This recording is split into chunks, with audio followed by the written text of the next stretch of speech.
आर्थिक घटनाओं का अर्धवार्षिकी मतलब जो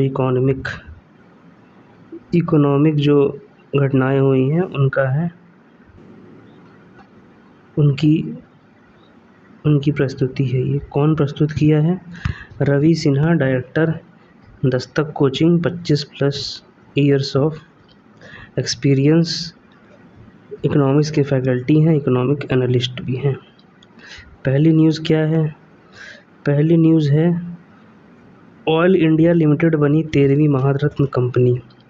पेट्रोलियम एवं प्राकृतिक गैस क्षेत्र में कार्यरत सार्वजनिक क्षेत्र की दो कंपनियों ऑयल इंडिया लिमिटेड को 13वां और महारत्न कंपनी ऑयल इंडिया लिमिटेड को 13वीं महारत्न कंपनी और ONGC विदेश को 14वीं का दर्जा 2000 अगस्त में मिला।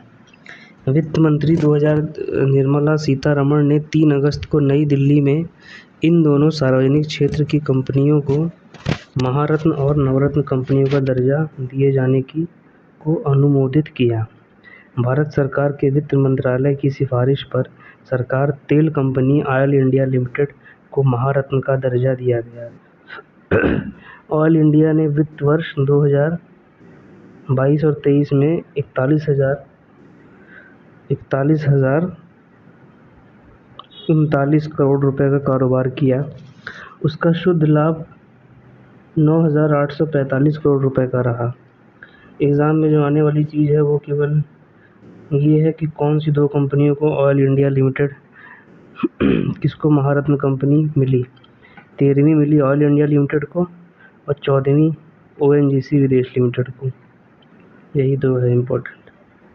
डेट पूछ सकते हैं जो कि है 3 अगस्त को दिया गया। बस महारत्न कंपनी का दर्जा पाने के लिए पात्र कंपनी और औसत कारोबार पिछले 3 वर्षों में 25 हज़ार करोड़ से अधिक होना चाहिए। जब महारत्न कंपनी का क्राइटेरिया क्या है का दर्जा पाने के लिए औसत कारोबार उसका 3 साल में 2500 करोड़ से ज़्यादा होना चाहिए।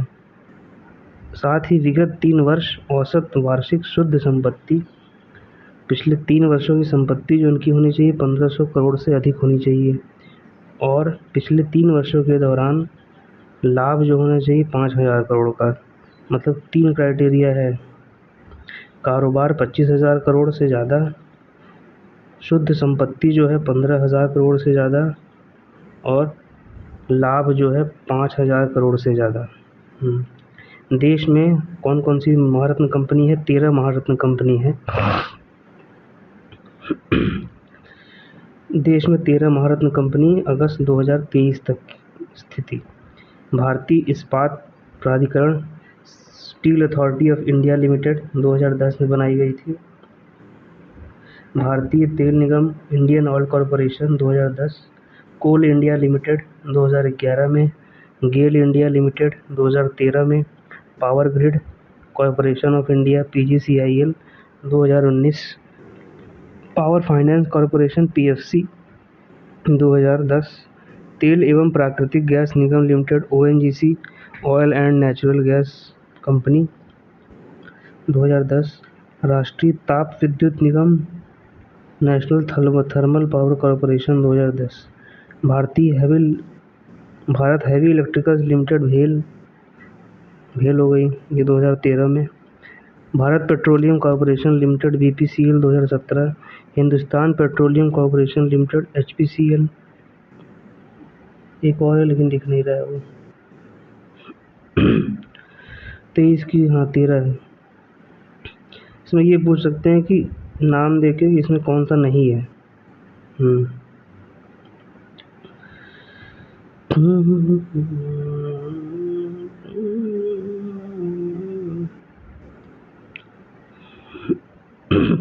अंकटाड की वर्ल्ड इन्वेस्टमेंट रिपोर्ट 2023, संयुक्त राष्ट्र व्यापार एवं विकास सम्मेलन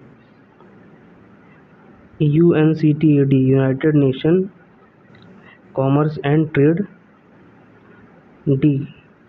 UNCTAD डिपार्टमेंट की 5 जुलाई 2013 को जारी वर्ल्ड इन्वेस्टमेंट रिपोर्ट 5 जुलाई 2013 को जारी किया गया कौन सा वर्ल्ड इन्वेस्टमेंट रिपोर्ट के अनुसार 2022 हाई कुल रिपोर्ट मतलब कौन ये पूछा जा सकता है कि वर्ल्ड इन्वेस्टमेंट रिपोर्ट कौन निकालता है।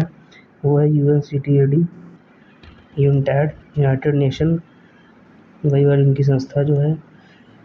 आय कुल 1295 अरब डॉलर की FDI में विकसित देश में कुल 378 अरब डॉलर का था। 916 अरब डॉलर की विकासशील देशों में प्रत्यक्ष विदेशी निवेश आया है। वहीं भारत में इस अवधि में 49 अरब डॉलर का विदेशी निवेश आया, जो वर्ष 2021 में प्राप्त किए गए 55 अरब डॉलर की तुलना में 11% कम है। रिपोर्ट में भारत ग्रीनफील्ड परियोजना घोषणाओं के लिए तीसरा सबसे बड़ा मेज़बान देश रहा और दक्षिण एशिया में अंतर्राष्ट्रीय परियोजना वित्त सौदे के लिए दूसरा सबसे बड़ा देश बन गया है। दुनिया के विकसित देशों में पिछले साल प्रत्यक्ष विदेशी निवेश FDI फॉरेन डायरेक्ट इन्वेस्टमेंट में 37% का गिरावट आई, जबकि उस अनुपात में भारत में 10% अधिक विदेशी निवेश आया है। मतलब वर्ल्ड में घटा है, भारत में बढ़ा है। इस दौरान एशियाई विकासशील देशों में 2021 की तरह ही 662 अरब डॉलर का प्रत्यक्ष विदेशी निवेश आया है। मतलब एशियन डेवलपमेंट एशिया में जो डेवलपिंग कंट्री है वहाँ पर 662 अरब डॉलर का निवेश आया है। यह आंकड़ा वैश्विक स्तर पर मिले कुल FDI का करीब आधा था। मतलब मोस्ट ऑफ द जो इन्वेस्टमेंट है वो एशिया के तरफ आया है, जो कि 662 है। आधा बताया जा रहा है इसको, 662। रिपोर्ट के अनुसार भारत और आसियान देश क्रमशः 10 और 5% की वृद्धि के साथ FDI के सबसे उत्साही प्राप्तकर्ता हैं। विगत वर्ष जिन 5 देशों में सबसे ज़्यादा करीब 80% FDI आया, उनमें सबसे ज़्यादा जो FDI आया है वो है नंबर 1 भारत, दूसरा है चीन, सबसे ज़्यादा भारत में आया है, दूसरा चाइना में भी आया है, सिंगापुर, हांगकांग और UAE, संयुक्त अरब अमीरात, यूनाइटेड अरब क्या है, UAE, यूनाइटेड अरब एमिरेट्स। चीन में FDI 5% बढ़कर 189 अरब डॉलर पहुंच गया। चीन का जो FDI है वो 5% बढ़ा है, मतलब 189 अरब डॉलर अभी है तो 5% कम हुआ इससे। हालांकि हांगकांग में यह 16% घटकर 118 अरब डॉलर रह गया। अंकटाड की रिपोर्ट के अनुसार भारत में इसलिए निवेश बढ़ रहा है क्योंकि वह तेज़ी से विकास की राह पर अग्रसर है। भारत सरकार बुनियादी ढांचों में निवेश बढ़ा रही है, कई क्षेत्रों में तेज़ी से सुधार हुआ है। अच्छा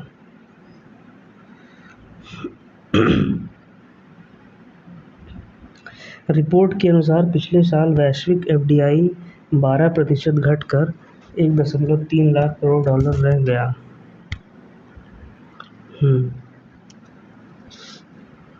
पिछले साल वर्ल्ड FDI जो है घट गया है 12%, जो कि 1.3 लाख करोड़ रुपए डॉलर रह गया। यूक्रेन युद्ध, खाने पीने की वस्तुएं और ऊर्जा की कीमतों में तेजी और सार्वजनिक कर्ज बढ़ने की वजह से वैश्विक FDI में गिरावट आई है। सिंगापुर दक्षिण पूर्व एशिया क्षेत्र में सबसे ज़्यादा 141 अरब का विदेशी निवेश प्राप्त किया है। सिंगापुर दक्षिण पूर्व एशिया क्षेत्र में, अच्छा इधर साउथ ईस्ट एशिया में सबसे ज़्यादा कहाँ मिला है, सिंगापुर में, जो कि है 141 अरब डॉलर, जो 2021 के मुकाबले 8% अधिक है। वियतनाम में प्रत्यक्ष विदेशी निवेश में 39% की बढ़ोतरी के साथ अब तक के उच्च स्तर 17 अरब डॉलर पर पहुंच गया है। अच्छा, वियतनाम में बढ़ गया है। रिपोर्ट के अनुसार चीन और हांगकांग एशिया में सबसे बड़े निवेशक बने हैं। चाइना और हांगकांग में इन्वेस्टमेंट सबसे ज़्यादा है, ये लोग इन्वेस्टमेंट सबसे ज़्यादा किए हैं। इसके बाद अमेरिका, जापान और सिंगापुर का स्थान है। मतलब चीन और हांगकांग बाहर के देशों में सबसे ज़्यादा अपना इन्वेस्टमेंट किए हैं। पहले वैसे अमेरिका था।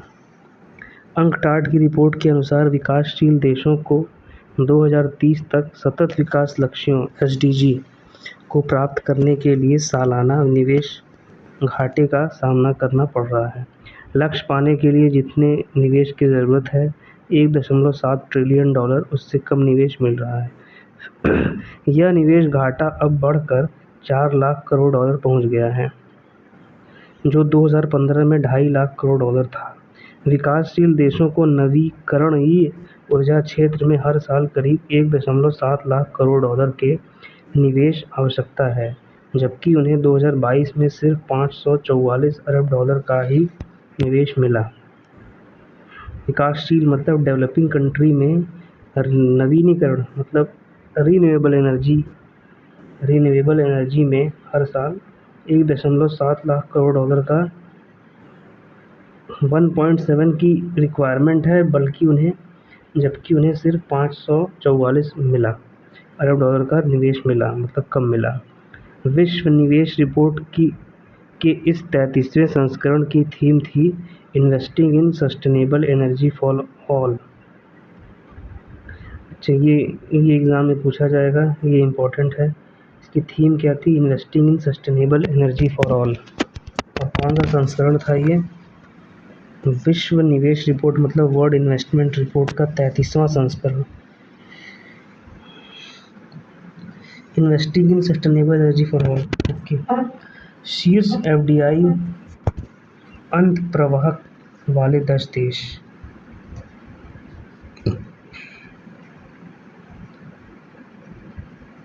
मतलब एफडीआई का आदान प्रदान सबसे ज़्यादा कहाँ हुआ है?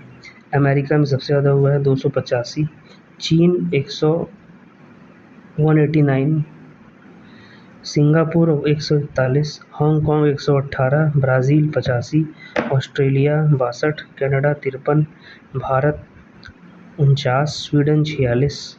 एक और है जो भी दिख नहीं रहा है, उसको नहीं बता सकते हम, क्या करें, उसमें कुछ नहीं किया जा सकता। शीर्ष एफडीआई बाह्य प्रवाह वाले देश। एफडीआई बाह्य प्रवाह वाले देश मतलब यहाँ से एफडीआई बाहर गई है। अमेरिका में सबसे ज़्यादा बाहर गई है, $372 अरब। जापान में 161। ये नहीं पूछेगा कि नंबर नहीं, बस ये पूछा जाएगा कि सबसे टॉप पर कौन है। 2-3 देश एफडीआई में बाहर जाने वाले सबसे ज़्यादा बाहर कहाँ गया है? अमेरिका, जापान और चीन। वो भी ऊपर का बस, खाली अमेरिका। नीति आयोग का राष्ट्रीय बहुआयामी गरीबी सूचकांक। राष्ट्रीय बहुआयामी गरीबी सूचकांक का मतलब मल्टी डायमेंशनल पॉवर्टी इंडेक्स 15 जुलाई 2023 को बहुआयामी गरीबी सूचकांक कौन निकालता है? नीति आयोग जारी किया था। नीति आयोग के मुख्य कार्यकारी अधिकारी अभी कौन है?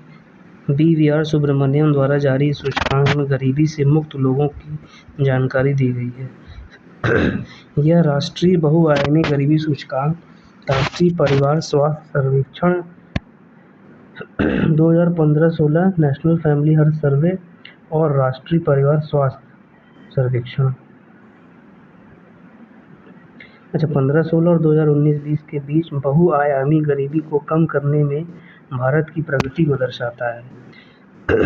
नीति आयोग के अनुसार 2015-16 से 2019-21 4 साल मतलब 5 सालों में 13.5 करोड़ लोग बहुआयामी गरीबी से मुक्त हुए। मतलब 13.5 करोड़ लोग मल्टी डायमेंशनल पॉवर्टी इंडेक्स से बाहर हुए, मतलब गरीबी से बाहर हुए। ग्रामीण क्षेत्रों में गरीबी का दर में तेज़ी से गिरावट आई है। 15-16 और 19-20 के दौरान यह दर 32.59 मतलब 32.5% लोग गरीबी से हटकर ऊपर चले गए, मतलब पॉवर्टी लाइन से ऊपर चले गए, से घटकर 19.28% रह गई। इस समयावधि में शहरी क्षेत्र में गरीबी दर 8.65% से घटकर 5.27% हो गई। इस रिपोर्ट में 36 राज्यों और केंद्र शासित प्रदेशों तथा 707 प्रशासनिक जिलों में बहुआयामी गरीबी का आकलन प्रस्तुत किया गया है। इस सूचकांक का उद्देश्य महत्वपूर्ण सामाजिक, आर्थिक और अन्य अंतर्राष्ट्रीय स्तर पर मान्यता प्राप्त सूचकांक की निगरानी तंत्र का लाभ उठाना है। सूचकांकों के उपयोग को सक्षम किया जा सके और वैश्विक स्तर पर इन सूचकांकों में भारत के प्रदर्शन में उन्हें प्रतिबिंबित किया जा सके। राष्ट्रीय परिवार स्वास्थ्य सर्वेक्षण नेशनल फैमिली हेल्थ सर्वे 5 के आंकड़ों के आधार पर केंद्र सरकार के थिंक टैंक ने पाया कि भारतीय आबादी में बहुआयामी गरीबी की हिस्सेदारी 2015 से 16 में 24% से घटकर 2019-20 में 14% हो गई, जो 9.89% की गिरावट को दर्शाती है। नीति आयोग की रिपोर्ट में कहा गया है कि बहुआयामी गरीबी के अनुपात में सबसे तेजी से कमी उत्तर प्रदेश में देखी गई है। वाह! नीति आयोग ने बताया कि मल्टी डायमेंशनल पॉवर्टी इंडेक्स में सबसे कम जो गरीबी हुई है वो यूपी में देखी गई है।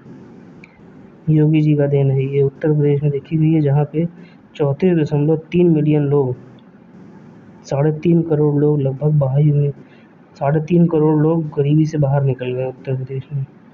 इसके बाद बिहार में 22.5, मध्य प्रदेश में 13, 13.5, राजस्थान, ये नहीं, ये इम्पोर्टेंट नहीं है। बस ये देखा जाएगा कि सबसे ज़्यादा किस स्टेट में सबसे ज़्यादा हुआ है, वो है यूपी में। Thanks to Yogi ji. बहुआयामी गरीबी वाले शीर्षक 5 राज्य।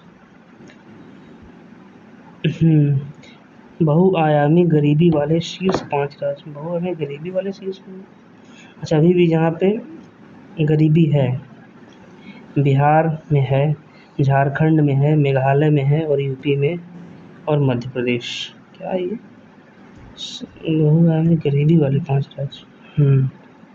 पिछले दिनों जारी ग्लोबल MPI 2021 के अनुसार 109 देशों में भारत का स्थान 66वां है।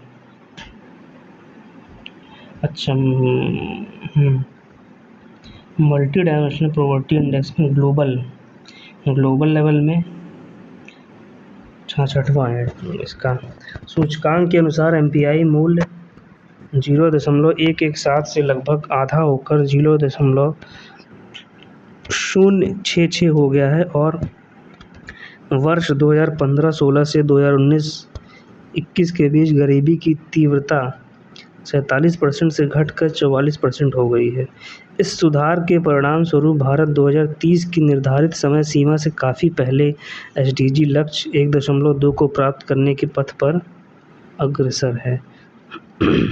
SDG का जो गोल है 1-2, उसको वो 2030 के पहले ही पा जाएगा।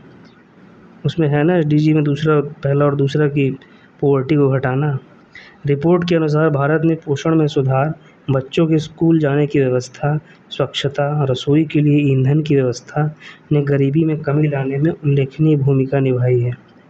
अच्छा, रिपोर्ट के अनुसार भारत में पोषण में सुधार, हाँ, ये सारे फैक्टर हैं जिनकी वजह से यहाँ गरीबी कम हुई है। क्या क्या है? पोषण में सुधार, बच्चों में स्कूल जाने की व्यवस्था, स्वच्छता और रसोई, सब BJP का वाहवाही है इसमें। भारत ने पोषण में सुधार, ये गवर्नमेंट स्कीम है, बच्चों की स्कूल जाने की व्यवस्था, स्कूल चले हम, स्वच्छता और रसोई में उज्ज्वला योजना व्यवस्था की गई। यह सूचकांक स्वास्थ्य, शिक्षा और जीवन स्तर के आधार पर गरीबी को परिभाषित करने का समग्र तरीका है। इसके माध्यम से राष्ट्रीय, राज्य और जिलों के स्तर पर राज्यों और केंद्र शासित प्रदेशों में सुधार की योजनाओं का आकलन किया जाता है। मार्च 2023 के अंत तक भारत का विदेशी ऋण।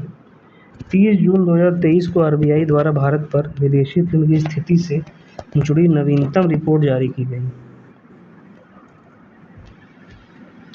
30 जून 2023 को RBI द्वारा भारत पर विदेशी ऋण, अच्छा, भारत ने कितना लोन लिया है उसकी रिपोर्ट है।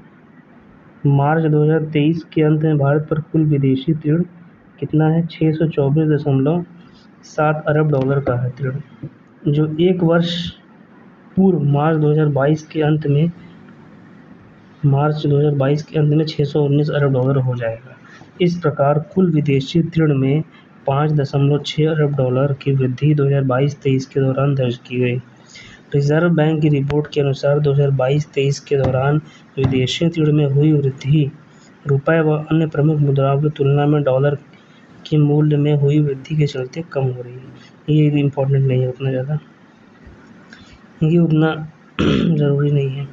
मार्च 2023 के अंत में भारत पर कुल विदेशी ऋण जीडीपी का 18.9% था, जो एक वर्ष पूर्व मार्च 2022 के अंत में 20% था। मार्च 2023 के अंत में भारत पर 624.7 अरब डॉलर के कुल विदेशी ऋण में दीर्घकालिक ऋण 496। अब ये उतना ज़रूरी नहीं है भाई, इसको रहने देते हैं। बस ये है कि कितना ऋण वो है वही ज़रूरी है। बस कितना ऋण है 624 अरब डॉलर, बस।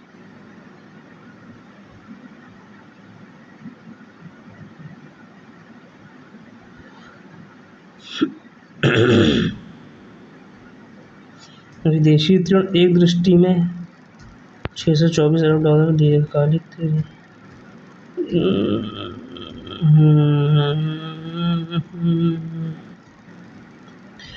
पहली तिमाही अप्रैल-जून 2023 भारत की विदेशी व्यापार के आंकड़े। बीते वर्ष 2022-23 में देश के वस्तुगत निर्यात से डॉलर मूल्य में लगभग 6% की वृद्धि प्राप्त की गई, जिससे पूरे वित्तीय वर्ष में वस्तुगत निर्यात 447 अरब डॉलर के रहे थे। किंतु चालू वित्तीय वर्ष 2023-24 में निर्यातों में ऋणात्मक वृद्धि का क्रम बना हुआ है।